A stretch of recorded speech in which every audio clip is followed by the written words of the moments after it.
Radhe Radhe everyone. आज मैं आपके लिए वीडियो लेकर आई हूँ कि पितृमोक्ष अमावस्या सर्व पितृ विसर्जनी अमावस्या पर हमें कैसे पूजा करनी है, हमें अपने पितरों को विदाई कैसे देनी है।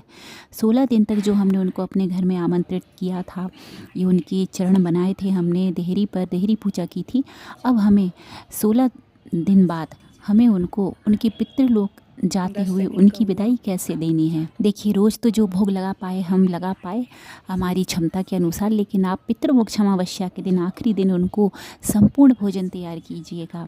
और भोजन की थाली में आपको काली उड़द की दाल के बड़े अवश्य बनाना है। यह बहुत ज़रूरी होते हैं पितरों की पूजा में, काली उड़द की दाल के बड़े, और बिना नमक के बनाए जाएंगे वो। और आपको भजिए भी थोड़े से ज़रूर बनाने हैं, और आपको मूंग की दाल की बड़ियाँ भी ज़रूर बनानी हैं। यह 3 चीज़ें आपको बनानी पड़ती हैं ज़रूर।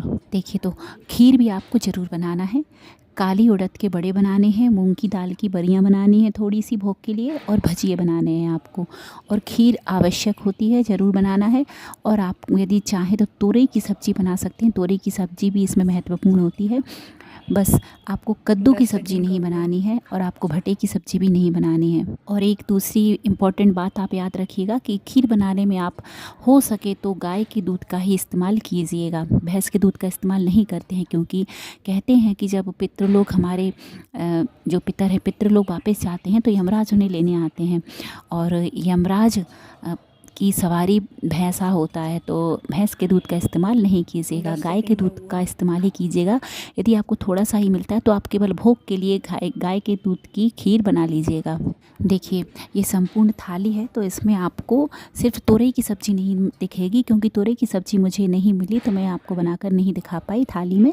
आप तोरई की सब्ज़ी ज़रूर बनाइएगा, और बाकी आप कद्दू और बैंगन की सब्ज़ी नहीं बनाइएगा। बस इन बातों का आप ख्याल रखिएगा। भोजन बनाते समय आप बहुत सी सावधानियां रखिएगा। देखिए, पितरों को वह भोजन बिल्कुल पसंद नहीं रहता होता है जिस भोजन में हमारी श्वास तक जाए। जैसे हम बात करते हुए भोजन नहीं बनाना। देखिए, कभी कभी होता है कि हमारे मुख का जो थूक है वह भी उचट जाता है बात करने में। भोजन बनाते समय प्रसाद का भोजन कोई भी हो, चाहे देवताओं को बनाए चाहे पितरों को बनाए, और आप जब भोजन बनाएंगे तो आप अपने बाल बांध कर रखिएगा, क्योंकि पितरों को वह भोजन कभी ग्रहण नहीं करते हैं पितर जिसमें बाल आ जाता है। तो इन चीज़ों का आप ध्यान रखिएगा, और हो सके तो अपने सिर पर कोई कपड़ा ज़रूर डाल लीजिएगा। देखिए, हम उस दिन श्राद्ध करते हैं, और मुझे पता है कि बहुत लोगों को हम बुलाते हैं, जैसे ब्राह्मणों को भी बुलाते हैं खाने के लिए। हम इतना अकेले रहते हैं यदि घर में, तो हम इतना भोजन नहीं बना सकते हैं।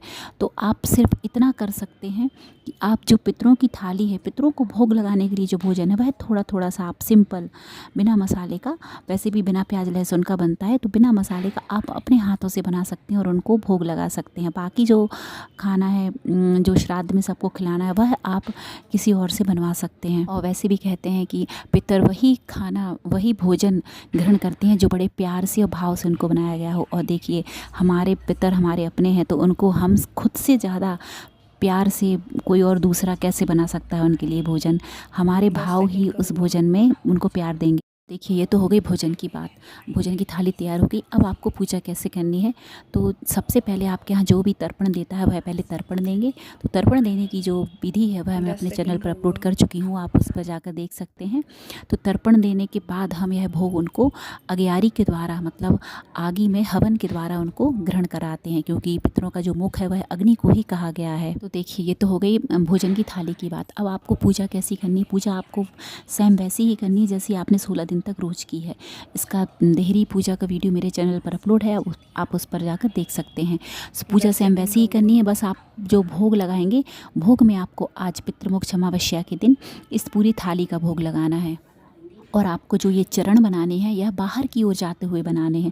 मतलब 16 दिन तक हमने पितरों को आमंत्रण दिया, वो हमारे घर में रहे, तो उनके चरण अंदर की ओर रहे। अब वह जा रहे हैं, तो जाता हुआ व्यक्ति घर से बाहर निकलेगा तो कैसे चरण होंगे, उसके बाहर की तरफ उंगलियां होंगी। तो आपको बाहर की तरफ, मतलब उल्टे चरण बनाने हैं। जब कोई हम घर से बाहर निकलेंगे तो हमारे चरण कैसे रहेंगे वैसे चरण बनाने हैं। बस इतना आपको याद रखना है कि पितृमोक्ष अमावस्या के दिन आपको ये उल्टे चरण बनाने हैं बाहर की तरफ जाते हुए। और जो पूजा भी करेंगे आप, वह आप बाहर की तरफ बैठ के करेंगे, ठीक है, देहरी के बाहर बैठकर। बाकी आपको वैसे ही 4 पूरियाँ निकालनी है, और एक कौवे का हिस्सा, एक गाय का हिस्सा, एक कुत्ते का हिस्सा और एक कन्या का हिस्सा, और उस पर आपको थोड़ा थोड़ा थोड़ा सभी कुछ सामान जो आपने बनाया है पूजा का वह रख देना है। और आपको अग्नि में भी पूरे सामान का भोग लगाना है जो भी हमने भोग के लिए बनाया है। सॉरी, 4 पूड़ियाँ नहीं, आपको 8 पूड़ियाँ, हम रोज़ 8 पूड़ियाँ निकालते थे, 2 कौवे की, 2 गाय की, 2 कुत्ते की और 2 कन्या की। तो आपको वैसे ही 8 पूड़ियाँ निकालनी है और सब पर थोड़ा थोड़ा सामान जो भी हमने भोग का बनाया रख देना है। और आपको जाकर 2 गाय को खिला देनी है, 2 कौवे को छत पर रखाना है। कौवा नहीं आते हैं यदि ऐसा है तो आप वो भी गाय को खिला सकते हैं। 2 कुत्ते को देना है, तो कन्या को देकर और कन्या को कुछ दक्षिणा देकर आपको पैर पड़ना है। देखिए, घर की कन्या है यदि आपकी तो बड़ी अच्छी बात है, और नहीं है यदि आपके घर में कन्या तो आप किसी दूसरी कन्या को दे सकते हैं। और आप पूरी थाली के ऊपर 3 बार जल फिराना नहीं भूलिएगा। और अग्नि में भी जब आप भोग लगाएंगे उसके बाद 3 बार जल फिराएंगे। और सबसे शुरू में आप अग्नि देवता को 3 बार शुद्ध घी की, गाय के शुद्ध घी की आहुति देना नहीं भूलिएगा। ओम अग्नि देवताय नमः स्वाहा कह के। और जब आप इस पूरी सामग्री का भोग लगाएंगे पितरों को, तो आपको स्वधा नमः स्वाहा, स्वधा नमः स्वाहा, स्वधा नमः स्वाहा, यह 3 बार अवश्य बोलना है और भोग लगाना है।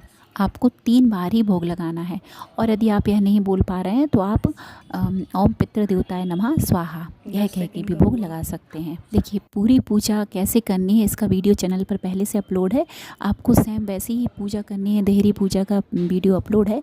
आपको बस भोग में आज पितृमोक्ष अमावस्या के दिन पूरा खाना बनाकर भोग लगाना है। बाकी पूजा वैसी ही है। फिर आखिरी में हम उनको आरती करेंगे और धूप दिखाएंगे और हम क्षमा मांगेंगे, प्रार्थना करेंगे उनसे कि हे हमारे पितृ देवता, हमारे सभी पूर्वज, आप हमें ढेर सारा आशीर्वाद देकर जाइए और हमसे जो भी गलतियाँ हुई हो इन दिनों में, हमने आपकी सेवा में जो भी गलती की हो, हमें क्षमा कीजिएगा।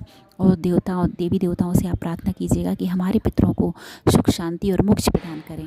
और हाँ फ्रेंड्स, आप सबसे पहले जब यह देहरी पूजा करेंगे, भोग लगाएंगे पितरों को, उसके पहले आप भगवान की थाली निकालना नहीं भूलिएगा। भगवान को भी एक थाली में थोड़ा थोड़ा सब सामान रखकर अपने घर के मंदिर में रखाइएगा। और वह थाली आप गाय को खिला सकते हैं, ठीक है, गाय को दे सकते हैं या फिर आप खुद भी ग्रहण कर सकते हैं। और यह पितरों की जो थाली होती है, इसमें से जो भी बच जाए सामान, जो कुछ भी है जो हमने भोग लगाया है, यह पूरा सामान हमें इस गाय को खिलाना है। इसको कोई भी घर का व्यक्ति नहीं खाएगा, कोई नहीं खाएगा इसको हमें पूरा सामान यह गाय को ही खिलाना है। और देखिए, जब आपकी यह पूजा हो जाएगी उसके बाद ही सभी लोग घर में फिर भोजन ग्रहण करेंगे। मतलब सबसे पहले आपके यहाँ तर्पण दिया जाएगा, उसके बाद यह भोग लगा जाएगा पितरों को, फिर आप गाय को, कौवे को और कुत्ते को देंगे और कन्या को देंगे, पैर पड़ेंगे। उसके बाद आप ब्राह्मणों को भोजन खिलाएंगे, जिनको भी बुलाया उनको भोजन खिलाएंगे और घर में सब लोग भोजन खाएंगे। यदि आपने ब्राह्मणों को बुलाया है तो पहले आप ब्राह्मणों को भोजन कर लेने दीजिएगा, उनको परोसिएगा। जब वह खा के चले जाएं उसके बाद घर के सभी लोग भोजन ग्रहण करें। और शाम के समय दीपदान करना नहीं भूलिएगा। एक अपनी देहरी पर जहाँ आपने यह पूजा की है वहाँ पर एक दक्षिण दिशा की तरफ मुख करके दीपक जलाइएगा। दीपक की बाती जो है वह दक्षिण दिशा की तरफ हो। और एक जाकर नदी किनारे या कहीं कुएं पर आप दीपदान जरूर कीजिएगा। और देखिए, जब आप पितृमोक्ष अमावस्या के दिन यह सब कर लें तो आप फिर शाम को दान अवश्य कीजिएगा। कुछ भी अन्न का दान जरूर कीजिएगा और जल का दान अवश्य कीजिएगा। आप चाहें तो ब्राह्मण को भी दे सकते हैं, गरीबों को भी दे सकते हैं। मैं तो यही कहती हूँ कि थोड़ा ब्राह्मण को दीजिएगा और थोड़ा गरीबों को दीजिएगा। इससे आपके पितृ जब जाएंगे तो वह तृप्त होकर जाएंगे और आपको भरपूर ढेर सारा आशीर्वाद देकर जाएंगे। और साल भर आपके घर के ऊपर, आप पर, आपके परिवार पर पितरों की कृपा दृष्टि बनी रहेगी। और एक बात, यदि आप यह पूरा खाना नहीं बना सकते हैं, कोई परेशानी है, आप नहीं बना पाएंगे, तो आप सिर्फ भोग के लिए काली उड़द के जो बड़े हैं वह ज़रूर बना लीजिएगा। बिना नमक के सूखे मूंग की दाल की थोड़ी सी बड़ियाँ बना लीजिएगा, मंगोड़ी बोलते हैं जिनको। और आप भजिए बना लीजिएगा।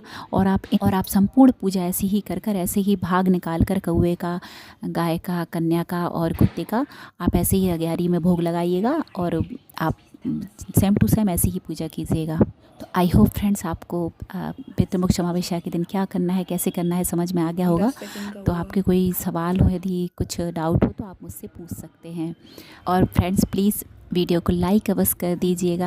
आपके एक छोटे से लाइक से मुझे मोटिवेशन मिलता है, मेरी मेहनत सफल होती है। मुझे आपके लाइक की बहुत ज़रूरत है। और आप चैनल को भी सब्सक्राइब कर लीजिएगा यदि चैनल पर पहली बार आए हैं। तो आपसे विनती है ये मेरी, आपके लाइक करने से देखिए पैसे नहीं लगते हैं, बस मुझे मेरी मेहनत का थोड़ा सा फल मिल जाता है। जो भी गलतियाँ हुई हों क्षमा कीजिएगा। राधे राधे सभी को। नवरात्रि आने वाली हैं तो धूमधाम से नवरात्रि बनाइएगा। नवरात्रि के भी वीडियो मैं जल्दी अपलोड करूँगी। बहुत ही सरल विधि से पूजा आप कैसे करेंगे। जय माता दी।